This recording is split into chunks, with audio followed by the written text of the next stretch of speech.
Imagine waking up tomorrow to a dead phone, dry gas pumps, and grocery store shelves stripped bare. Every system that keeps you fed and warm is tied to a grid, and that grid relies on a constant flow of fuel. When that flow stops, the lights flicker out, and the city stops functioning within hours. The clock starts April 2026. We are 48 hours from total system collapse. The epicenter, the Persian Gulf. Every day, 21 million barrels of oil squeeze through the Strait of Hormuz. At just 12 miles wide, it is the most critical artery for global energy. Then, the artery is severed. An unexplained underwater explosion tears through the hull of a massive commercial tanker, leaving it dead in the water. The diplomatic fallout is instantaneous. Accusations fly. Within hours, U.S. carrier strike groups change course to secure the region, while adversarial forces fuel their drone swarms in response. But a shooting war is the secondary problem. The immediate crisis is mathematical. If the tankers can't move, the world's fuel supply drains rapidly, and the 48-hour timer to global structural failure begins ticking. This chart shows the immediate reaction of global markets following the explosion. In a matter of minutes, crude oil spikes to $180 a barrel. Politicians point fingers over the physical blast, but the market data suggests a highly coordinated secondary maneuver is already underway. To understand the anomaly, we have to look at the shadow fleet, a sprawling off-the-books network of ghost ships operating without standard insurance, used to transport sanctioned oil quietly across the globe.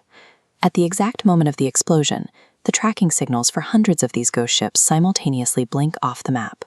Historically, the quiet port of Muscat has served as the neutral ground where the clandestine deals for these ships are brokered.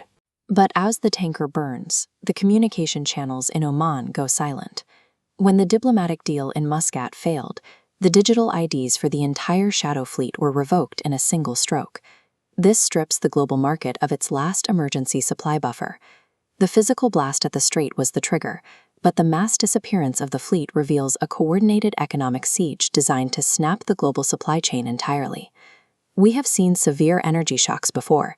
In 1973, an oil embargo left cities rationing fuel and civilians pushing cars that ran out of gas. But 1973 was a slow economic drag. In 2026, logistics networks operate on hyper-connected, just-in-time delivery models. If a cargo ship is late, assembly lines stop. If the oil stops entirely, the network shatters. For China, the impact is immediate. The nation's manufacturing sector requires continuous energy imports. When the Gulf closes, factories go idle, and their primary industrial lifeline is severed. Europe, already struggling with depleted natural gas reserves and a fragile grid, faces rolling blackouts, pushing the continent into economic recession and freezing temperatures. Meanwhile, the United States is backed into a corner, forced to make a catastrophic geopolitical calculation. Washington faces a binary choice: commit massive military forces to an all-out war to reopen the Gulf, or accept total economic surrender and watch its global influence evaporate. Because the modern world is tethered to frictionless digital trade, a failure at this single geographic choke point guarantees a systemic, cascading collapse. While mainstream reports focus on the chaos in the Gulf, satellite data reveals a development that has been largely overlooked. This is satellite thermal imagery captured early this morning. Look closely at northern Asia, thousands of miles from the Gulf. These intense heat signatures are massive supply convoys and military units moving in perfect coordination.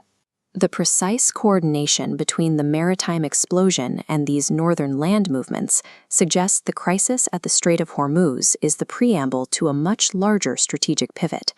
While the West focuses on the ocean, Eastern superpowers are rapidly finalizing a new Silk Road, a massive land-based economic alliance designed to operate entirely independently of Western interference. They are building alternative physical infrastructure, high-speed rail lines, pipelines Heimer running down.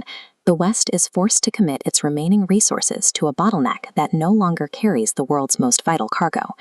This collapse signals a permanent transfer of global power, moving from the nations that control the sea to the alliance that controls the land.